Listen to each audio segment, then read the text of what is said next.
get my numbers out here.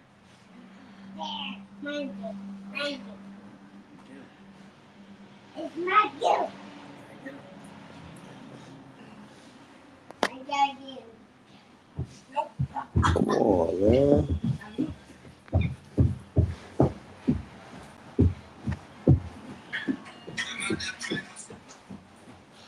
اللهم صل على سيدنا محمد الفاتح لما أغلق والخاتم لما سبق ناصر الحق بالحق وهادي إلى صراطك المستقيم وعلى آله حق قدره ومقداره العظيم. بسم الله الرحمن الرحيم. صلى الله على سيدنا محمد وعلى آله وصحبه وسلم تسليما. الحمد لله رب العالمين. أفضل صلاة وتام تسليم على سيدنا محمد وعلى آله وصحبه أجمعين. ورضي الله تعالى عن هذا السادة التابعين علماء عاملين وأئمة أربعين مجتهدين مقلديهم إلى يوم الدين. أما بعد. الحمد لله رب العالمين.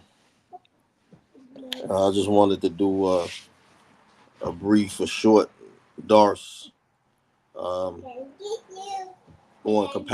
compatibility and choosing a spouse, and the dilemma and the dynamics that we have been experiencing in our times now, from within the past 15 to 20 years, we've been faced and afflicted with this dilemma, and I call it an affliction, being afflicted with a dilemma, because many of the Muslims. Many of the Muslims, we're adopting other behavior uh, uh, besides Islam, along with our Islam. So we don't take many things serious.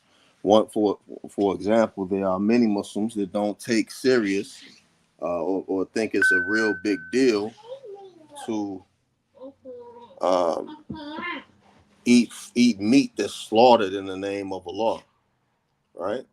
That is not real important, and many are putting this narrative out that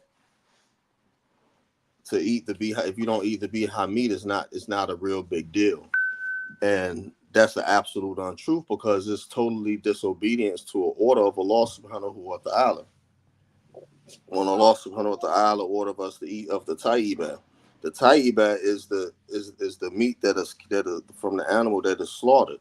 Even in our practice in regards to like wearing, at least in the Maliki school, wearing leather socks, a leather belt, having a leather wallet, or wearing a leather jacket, that leather must be from an animal. So that leather must be from an animal that has been slaughtered in the name of Allah. It can't just be it can't just be just from any animal that has not been slaughtered, that has not been the bihad.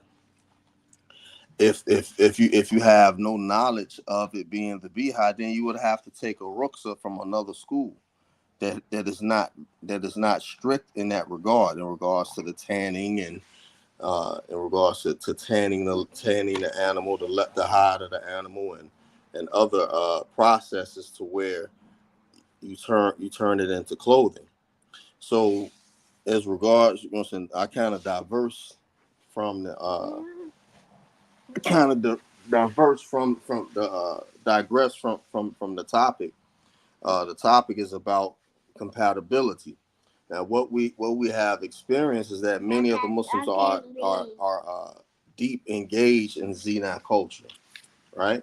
And you only aware of that and know of that because when we look at many of our youth, when we look at many of our sisters, many of our sisters are having children out of wedlock at an alarming rate. At an alarming rate. Now what that does, having children out of wedlock, their marital value, the marriage market value to decrease, right? So that their marriage market value is not high because of these children they have out of wedlock. And brothers who got children out of wedlock, you only aware of them when they make it clear my baby mama here, I got a baby mama there. They got 3, 4, 5 children out of wedlock, and they never been married, right? Or so you have sisters, they got 2, 3 children, or 4 children, or 5 children, or 8 children out of wedlock, and even if they have been married a numerous amount of times, they never had any children by the husbands that they was married to, nor that they even considered for marriage the brothers who they have children by, whether it be the children's fathers, whether they be Muslim or non-Muslim. They never considered them for marriage. They only considered them to give themselves to them, without requiring them to be married to them. And this is really a sad alarming state for the Muslims to be in, because this makes the the suitors for marriage very hard to seek out. Um, Allah subhanahu wa ta'ala, he Allah subhanahu wa ta'ala, he said in the Quran, Bismillahir A'udhu billahi minash shaitanir rajim, Bismillahir Rahmanir Rahim. الزاني لا ينكح إلا زنية أو مشرك أو مشركا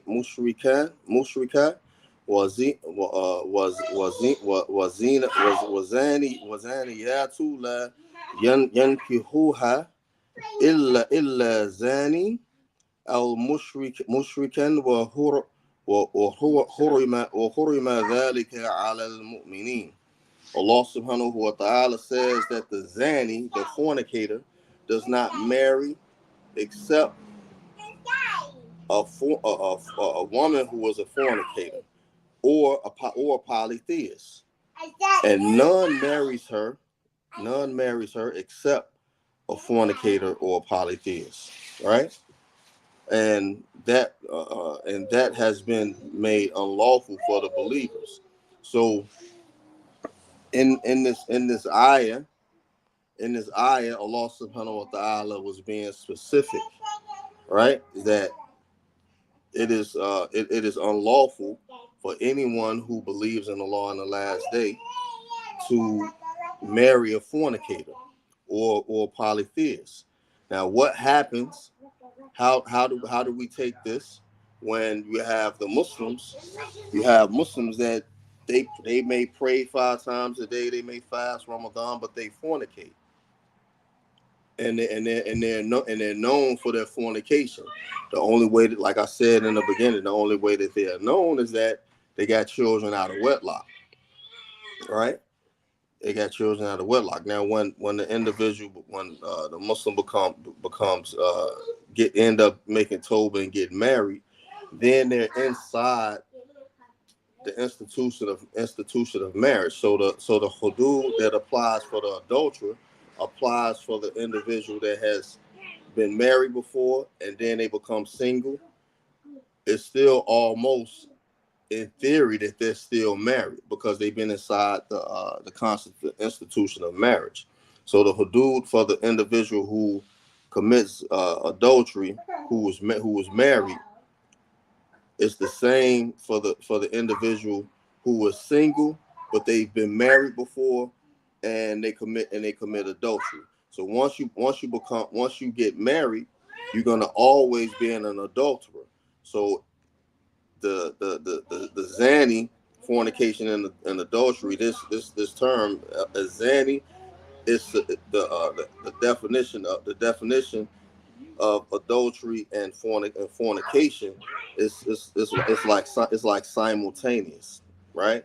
So here Allah subhanahu wa ta'ala tells us that the zani, male who is guilty of illegal sex, does not have intercourse except with another zani. So when we choose a spouse, and we fit the qualification of a Muslim who has committed fornication or consistently commit fornication or an adultery, and we never leave the act, we never make tawbah from it, then we should only seek out for marriage someone who has the same who has the same qualities that we have, if we're guilty of this, right? If we're guilty of this, and this what I'm referring to is someone who has already been Muslim for some time, or they have accepted Islam and they went back to that same behavior. They went back to the same behavior. Now, when I was younger, and I would see brothers, hear about brothers and sisters accepting Islam, that the Imam will tell them that all of their sins are forgiven from the past before they took Shahada. So that if they was to leave out of the masjid and get hit by a car and die, they'll go straight to Jannah. But what they also inform them is that every sin that you had committed before Islam, once you go back to that same behavior, then that behavior that them sins come back on you. They come back on you to where now you have the category of the one who commits these same sins you committed before. So the encouragement after taking Shahada is to um, change your behavior, change your way of thinking. And many of us never get to the point to where we change our thinking, right? And what I mean by change our thinking is that we instead of thinking like a non-Muslim, we start thinking like a Muslim, right?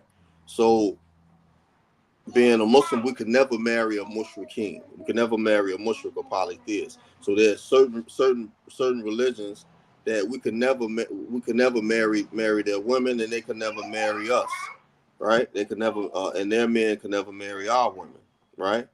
And it's just a number like Buddhists. You can't marry a Buddhist woman. Hindu, you can't marry a Hindu woman. You can only marry a woman who is a Jew or a Christian, right? And even the women who marry a Jew or Christian, they have a criteria. It is a condition is that they have to be chaste women. What is the meaning of what is meant by chaste? What chaste mean is that either the woman is a virgin, or the woman is not a virgin. She been married before, and she may have been married one time or two times or three times, and she's never been in a relationship with any man other than a man that is her husband. So this is the definition of a chaste woman. That either she's a virgin, or she's a woman who was a virgin in the beginning, and she got married, and she never been with any man besides her husband. Even if she got divorced and she got married again, she was not sexually didn't have a sexual relationship with the second husband. So what do we do in these cases, right? What do we do in these cases, to where we have to we put in these situations to where we choose spouses to where they have these qualifications to where they've committed zina, right? We have to encourage them to be sincere to their tawbah, to be sincere to their repentance. Because if an individual, they consistently get married, if they consistently get married to try to avoid fornicating or committing adultery, then instead of that being something that is dishonorable, that is more honorable than committing right flat out fornication and adultery. It's more honorable for that individual to get married, to avoid it. Even though some imams, they say that a person who marries and divorce, and they've been married, they married like 10 or 20 times, that, you know what I'm saying, and they say, well, at least I was married, even though the marriage may lasted a long time or didn't last a long time. Some imams say that what they say is true, but what they intend by that statement, but that by that statement is at least they was married. They intend something false. But I say, and this is my opinion, this is not anyone else's opinion, that it's more honorable for that individual to get married to avoid committing adultery than to flat out commit adultery. Because you look at it, what we're trying to implement and follow. We're trying to follow the Prophet Sallallahu Alaihi Wasallam, right? Trying to follow the Sunnah of the Prophet Sallallahu Alaihi Wasallam, and one of the Sunnahs of the Prophet Sallallahu Alaihi Wasallam is marriage. One of the Sunnahs of Shaitan, Abdullah minhu, is fornication and adultery. You see the difference. It's a thin line. It's a very distinct difference. You mean it's a very distinct difference. The sunnah of the Prophet Sallallahu Alaihi Wasallam is to marry, or to marry more than one woman, right? Or be married to one woman, but it's to marry, right? The sunnah of Shaitan or the minhu is to commit fornication. Fornication and adultery is the part of the sunnah of Shaitan, because what is more important? What is more important to Shaitan? Is it important to Shaitan that you commit the sin, or is it more important to Shaitan that you forget about Allah Subhanahu wa Taala? It's more important to Shaitan to get you to forget about Allah Subhanahu wa Taala, so that you forget yourself in the process, right? So a sinful man who is guilty of fornication, or a man who is a mushrik, who does not think it is unlawful,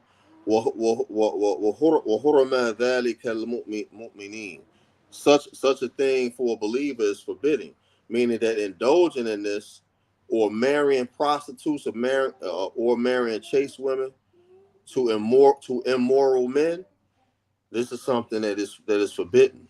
Qatada, these are the mufassirin from among the tabi'in. Qatada and Muqatil bin Hayyan said Allah Ta'ala forbade the believers from marrying prostitutes, right? And this ayat is like the ayat about marrying slave girls. محصنات غير محصنات غير مسفحات ولا متخذات أخذان. They should be chaste, not committing illegal sex, nor taking boyfriends. Now, in our time, what are the prostitutes? IG models, OnlyFans models,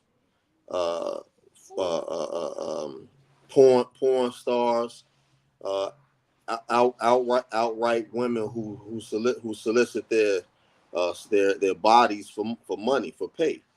You know what I'm saying? It is forbidden for believers to marry prostitutes, to marry 304s. However, Allah Subhanahu wa Taala gives is the one who guides and misguides. So if Allah Subhanahu wa Taala guides a woman, or guides the men who doesn't see a problem with this, guide them to Islam, then their sin of prostitution, or soliciting money for sexual favors, is forgiven. However, the people who know them to be that before Islam, that's how they always gonna be looked at, and that would be left up to anyone who may look at them as a candidate for marriage, right? As a candidate for marriage. The Zani, Ibn Abi Hatim recorded from Abu Hurairah radiallahu anhu, reported that Abu Hurairah radiallahu anhu said, لا ينقه زاني مجلود إلا مثله.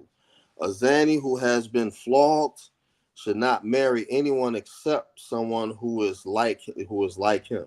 So this is how this is dealt with in regards to the individual who has been who is guilty of fornication. Now this saying from Abu Huraira is the case to where we have a khilafah, a caliph, a caliph, Amir al-Mu'mineen that has ordered the hudud to be implemented. سبحانك اللهم وبحمدك أشهد أن لا إله إلا أنت أستغفرك وأتوب إليك سبحان ربك رب العزة ما يصفون والسلام على المرسلين والحمد لله رب العالمين والصلاة والسلام على رسولكم الأمين.